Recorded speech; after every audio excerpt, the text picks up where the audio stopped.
न रहे जहां में तू गर्दों की छाल से सींचा गया है खूने शहीदा से इसका तो खून तू आंसुओं की बुख्त न कर इस निहाल से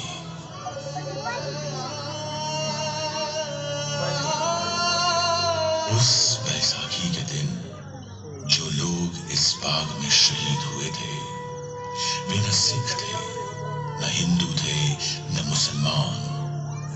उस बैसाखी खून से लथपथ हुआ था पूरा हिंदुस्तान।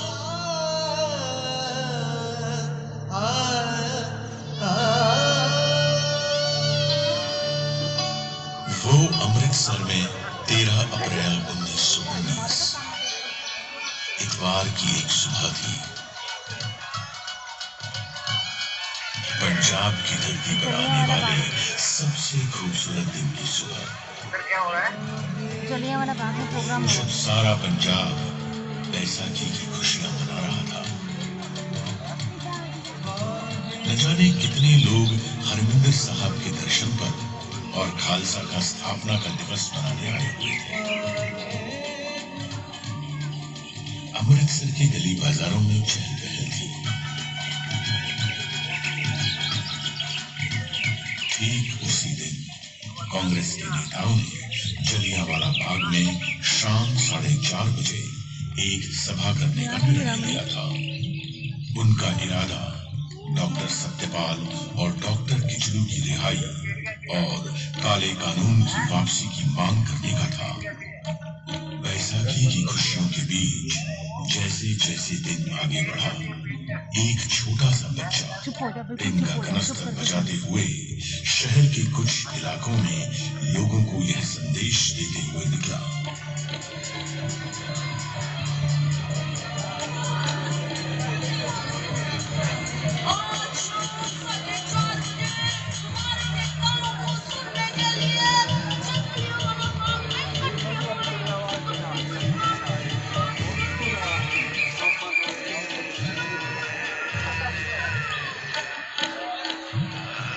जैसे ही इस बच्चे की मुनादी को बैसाखी मनाते हुए लोगों ने सुना तो सोचा कि जुल्म का विरोध करना तो कोई जुल्म नहीं है।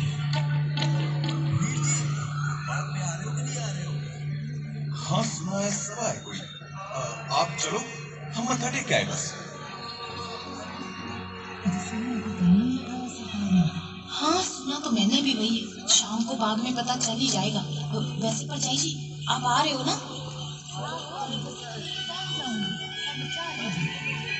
वैसे भी जलियांवाला बाग में तो लोग पहले से ही आपस में खुशियां बांट रहे थे, आराम कर रहे थे। मगर उन मासूम लोगों को यह मालूम नहीं था कि जनरल डायर ने अमृतसर में मार्शल लॉ लगा दिया है। प्रभात फेरियां निकालने और सभाएं करने पर प्रतिबंध लग चुका है, क्योंकि सरकार ने मार्शल लॉ लगाने की कोई मुनादी ही नहीं कराई थी। लगभग दोपहर 12:30 बजे के करीब जनरल डायर को जलियांवाला बाग में होने वाली सभा की जानकारी मिली।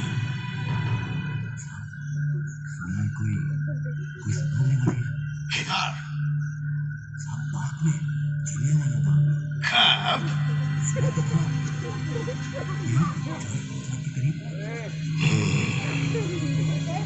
रख देखता हूँ सभा को। जनरल डायर ये वही नाम था जो आगे जाकर अंग्रेज हुकूमत के जुल्म और सितम का सबसे काला अध्याय बनने वाला था। वो अंग्रेज हुकूमत जिसने भारत में इंसाफ के हक में उठने वाली हर आवाज को हर तरह से कुचलने की कोशिश की थी, फिर चाहे वो आवाज गर्जना में उठी हो या शांति में। 1770 में सन्यासियों और फकीरों ने संघर्ष किया तो सन 1857 में पूरे देश ने एक होकर अंग्रेजों के खिलाफ पहले स्वतंत्रता संग्राम की हुंकार भरी।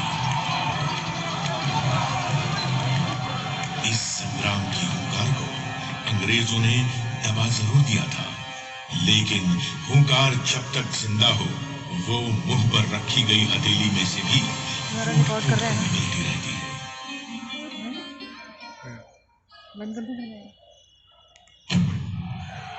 कभी क्रांतिकारियों ने आजादी का बीड़ा उठाया तो कभी कांग्रेस के कर्म दल ने। एक तरफ गदर पार्टी ने विदेशों में आजादी का संग्राम छेड़ दिया था, तो पंजाब में भी वो देश की आजादी के लिए सक्रिय थे। सन 1915 में रासबिहारी बोस ने पंजाब आकर लाहौर, फिरोजपुर, अमृतसर, ननकाना साहिब और तरन तारण में अपने दूतों के जरिए अंग्रेजी सेना में सेवारत भारतीय सैनिकों से सशस्त्र क्रांति के लिए संपर्क किया,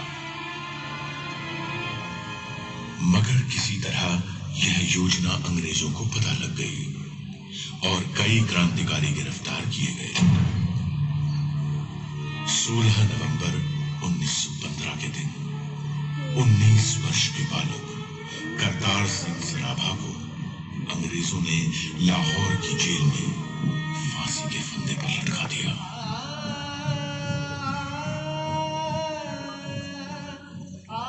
सन 1918 में सैन फ्रांसिस्को में गदर दल के सदस्यों पर मुकदमे चलाकर सजाएं दी गईं।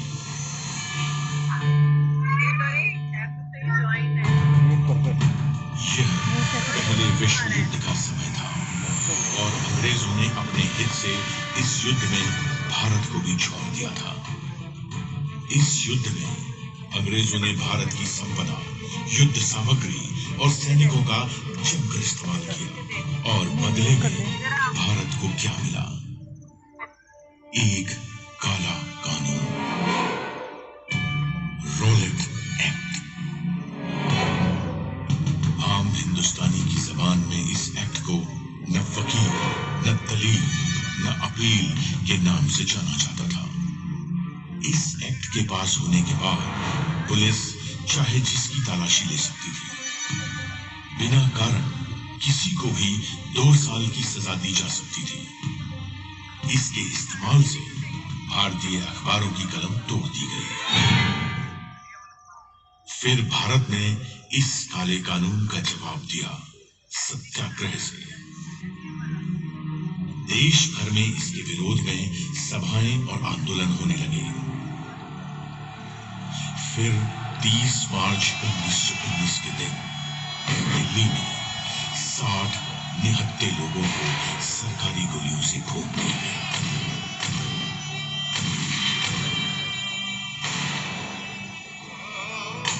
पंजाब में डॉक्टर सत्यपाल और डॉक्टर सैफुद्दीन किचलू इसी कानून के विरोध का नेतृत्व कर रहे थे। तभी अंग्रेजों ने उन्हें गिरफ्तार कर लिया। पंजाब की जनता ने इस गिरफ्तारी का विरोध किया और उनकी रिहाई के लिए आवेदन तक दिए, लेकिन पंजाब के lieutenant governor Michael O'Dwyer पर इसका कोई असर नहीं हुआ। उसके इरादे कुछ और ही थे। 9 अप्रैल 1919 को रामनवमी का त्योहार अमृतसर में शांतिपूर्वक बीता था। फिर भी अंग्रेजों ने उस दिन महात्मा गांधी के वहां आने पर रोक लगा दी और उन्हें पलवल पर ही गिरफ्तार कर लिया।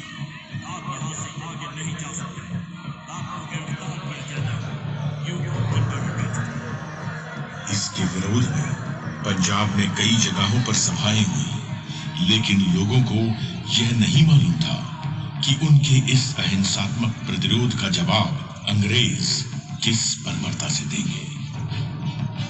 माइकल ओ डायर ने जनरल डायर को सेना की टुकड़ियों के साथ जालंधर से बुलवा लिया।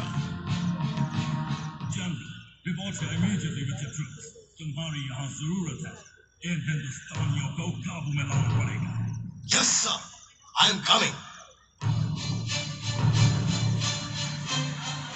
जब जलियांवाला बाग में बैसाखी मनाने आए हजारों हिंदुस्तानी अपने नेता हंसराज को सुन रहे थे, एक हवाई जहाज उनके ऊपर से गुजरा। दरअसल अंग्रेज हवाई जहाज से बाग का मुआयना कर रहे थे। इस घटना से वहां मौजूद लोगों में बेचैनी बढ़ गई। और शांति बनाए रखिए, शांति बनाए रखिए, डरने की कोई बात नहीं है। उनके नेता ने उन्हें न घबराने की सलाह दी।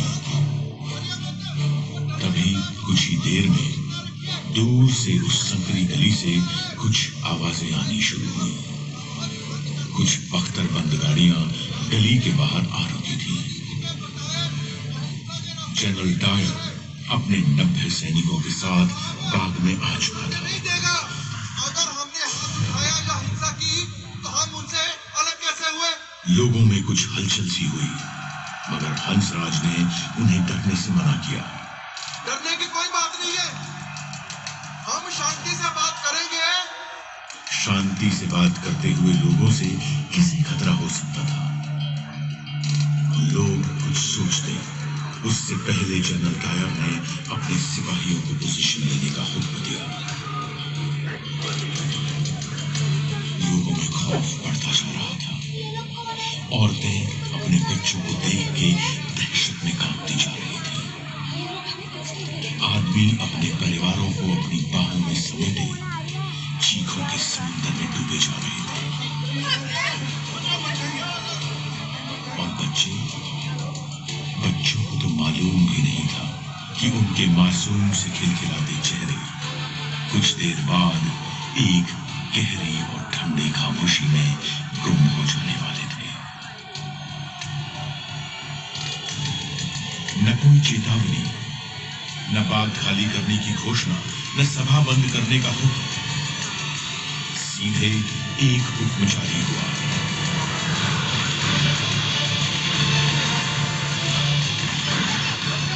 गोलियां बंदूकों की नलियों से फैली। लोग बेतहाशा अपनी जान बचाने के लिए भाग रहे थे। लेकिन न अंग्रेज हुकूमत की बंदूकें रुकी और न डायर की आंखों में कोई इंसानियत। जो गोलियां उन बेगुनाहों के जिस्मों को चीरती हुई दीवारों में धंस गई थी, वो आज भी यहाँ की दीवारों में दफन है। गोलियां चलती रही। अंग्रेजों की गोलियों से जान बचाते हुए उन लोगों के लिए उस दिन एक उम्मीद थी, बाग में मौजूद कुआं। लोग बचते बचाते उस कुएं में गिरने लगे, तो कुछ लोगों ने गोलियों से बचने के लिए उस कुएं में कूदना शुरू किया।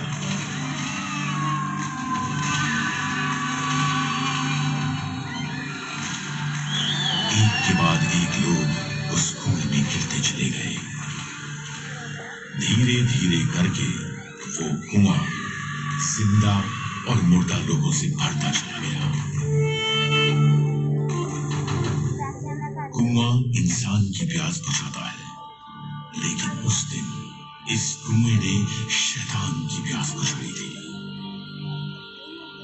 ये कुआं इस ऐतिहासिक मैदान के बीच में गूंजता हुआ एक काला धब्बा है, जिसमें आज भी उन मासूमों की चीखें गूंज रही हैं। उस दिन जलियांवाला बाग में खूनी जनरल डायर की प्यासी बंदूकें गोलियां खत्म होने तक चलती रहीं और हिंदुस्तानी शहीद होते रहे। उसे तो यह अफसोस हो रहा था कि गली संकरी होने के कारण वह अपनी मशीन गन वहां तक नहीं ला पाया था।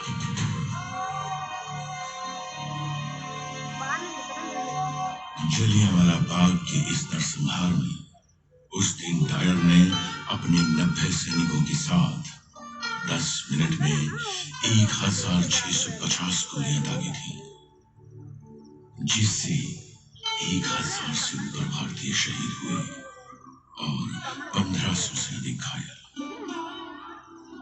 उन दरिंदों ने बच्चों तक को नहीं छोड़ा। उस दिन 15 बच्चों का गोलियों से कत्ल हुआ था। उन बच्चों में से एक बच्चे की उम्र सिर्फ 6 महीने थी। उस दिन मरने वालों में एक बच्चा ऐसा भी था जिसकी उम्र कोई 10 साल रही होगी। उस मरे हुए बच्चे की लाश की गोद में एक लाश और थी, एक 3 साल के बच्चे की लाश। ऐसे ही न जाने कितने घायल लोग अपनों की लाशों के पास लाशों की तरह बैठे हुए थे। बाग में मौजूद एक लाश के पास एक औरत बैठी थी जो अपने पति की लाश पर विलाप कर रही थी। उस औरत का नाम था रतन देवी।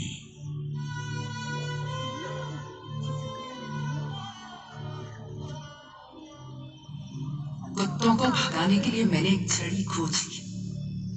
वहां दर्द में छटपटाते 3 और लोगों को भी देखा।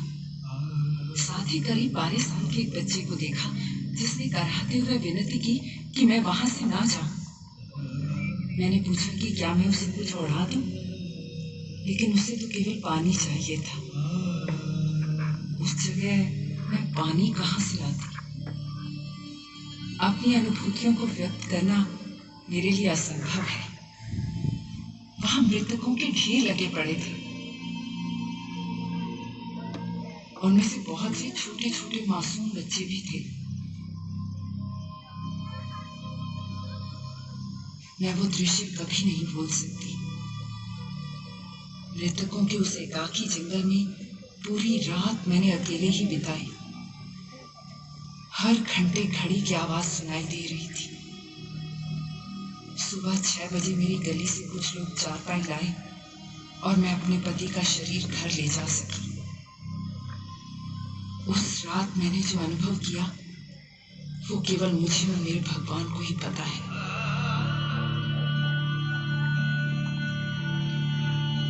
वहां मौजूद मृतक शरीरों की और उन पर विलाप कर रहे उनके प्रियजनों की खबर लेने के लिए वहां कोई नहीं था। घायलों का इलाज करने के लिए कोई नहीं था। उन्हें पानी तक पिलाने के लिए कोई नहीं था। आप सोचिए हर उस दर्दनाक माहौल के बारे में जो अगले 24 घंटे तक ऐसा का ऐसा ही रहा। वो दर्द और वो खामोशी जो उस दिन जलियांवाला बाग में पैदा हुई थी, वो खामोशी हिंदुस्तान के सीने में आज तक गूंज रही है।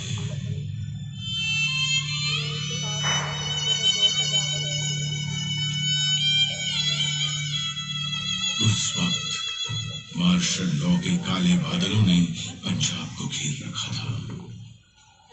अमृतसर में एक तरफ शहीदों के परिवार रुदन में डूबे थे तो दूसरी तरफ अंग्रेज कहकहे लगा रहे थे, क्लबों में नाच रहे थे, जश्न मना रहे थे। वो रोज मार्शल लॉ का इस्तेमाल करके न जाने कितनों को जेल की सलाखों के पीछे डाल के यातनाएं देते रहे। इस नरसंहार का दोनों दायरों पर कोई असर नहीं हुआ। कई दिनों दोनों अमृतसर के लोगों को अपने जुल्म से दबाते रहे। उनका जुल्म इस हद तक था कि जो भी हिंदुस्तानी उस गली से गुजरता था उसे घुटनों और हाथों पर रेंगने के लिए मजबूर किया जाता था। तुम क्रॉल करके रास्ता क्रॉस करो। सारा पंजाब इस अंग्रेजी आतंक का सामना कर रहा था। अपने आप को जमीन पे रगड़ते हुए निकलो यहाँ से। जब 14 अप्रैल को अमृतसर से 87 किलोमीटर दूर गुजरानवाला में कुछ भारतीय अंग्रेजों के खिलाफ प्रदर्शन कर रहे थे, उन पर हवाई जहाज से बम बरसाए गए। न जाने कितने मारे। दुनिया की सभ्यता का झंडा उठाने वाली अंग्रेज हुकूमत का असली चेहरा ये था। पंजाब से कोई खबर बाहर नहीं जा रही थी, लेकिन हुंकार जब तक जिंदा हो वो मुंह पर रखी गई हथेली से भी फूट फूट कर निकलती रहती है। धीरे धीरे जब इस नरसंहार की खबरें देश में फैली तो पूरा हिंदुस्तान विरोध में उठ खड़ा हुआ। रॉलेट एक्ट के खिलाफ देश भर में आंदोलन तेज हो गया। यहाँ देश में प्रदर्शन और धरने हो रहे थे तो उधर अंग्रेज डायर का गुणगान कर रहे थे। उनका ख्याल था कि इन गोलियों की आवाज में भारत का राष्ट्रवाद और स्वतंत्रता का संग्राम दब जाएगा। एक अंग्रेजी कवि रुडयार्ड किपलिंग ने डायर को शाबाशी ही नहीं दी बल्कि उसके लिए एक राहत कोष तक खोल दिया। अंग्रेजी अखबार डायर को साम्राज्य का बहादुर रक्षक बता रहे थे। भारतीयों ने इस बेशर्मी का मुंह तोड़ जवाब दिया। इस नरसंहार के खिलाफ अपनी आवाज बुलंद करते हुए गुरुदेव रविंद्रनाथ टैगोर ने अपनी नाइटहुड की उपाधि वापस कर दी। महात्मा गांधी ने केसरे हिंद का पद वापस कर दिया। बॉम्बे क्रॉनिकल के संपादक बीजी फॉर्नेमन ने अपने पद से इस्तीफा दे दिया और देश के कवियों के लिए अपनी कविताओं में अपना विरोध दर्ज किया।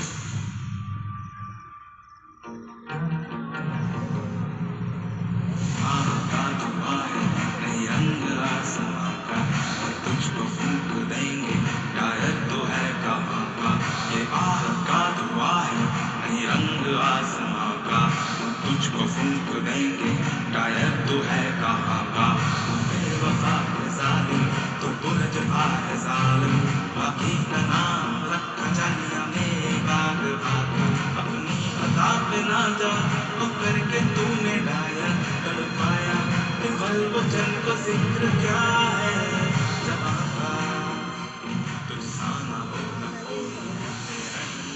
इन तरानों में देश का दुख था, देशभक्ति थी और ये अंग्रेजों को एक चेतावनी भी थी कि तुम कब तक जुल्म करोगे। यह देश हमारा है और हम इसे आजाद करा के रहेंगे। फिर भी जब देश में हो रहे विरोध रुके नहीं तो उनसे बचने के लिए अंग्रेजी हुकूमत ने हंटर कमेटी बनाई। उस कमेटी की सच्चाई सामने लाने के लिए कांग्रेस ने मदन मोहन मालवीय के नेतृत्व में अपनी इंक्वायरी कमेटी बनाई।